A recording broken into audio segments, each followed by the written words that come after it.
আমাৰ বেছ কাৰ্বি আংলং তৰাদেৱী কোমপথাৰ গাঁৱত বিজেপি জিকাৰ কাৰণে বম ফুটাই আছিলে। বম ফুটাওঁতে ব্ৰইলাৰ ফাৰ্মত পৰি গ'ল আৰু ব্ৰইলাৰ ফাৰ্মটো জ্বলি ধ্বংস হৈ গ'ল। চেছ পানীও নাই এতিয়া দিবলৈ, কাৰেণ্ট নাই, উত্তোলন কৰিম গ'লেও।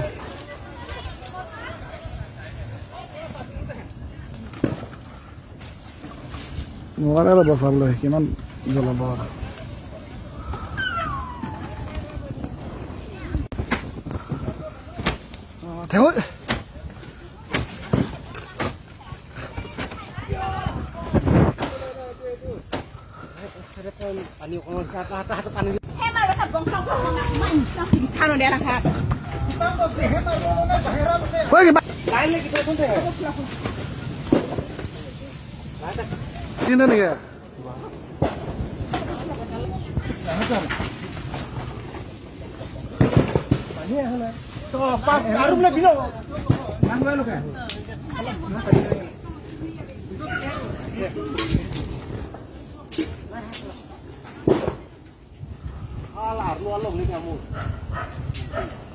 Ini lah, lu le, halah robo rakit canam dong,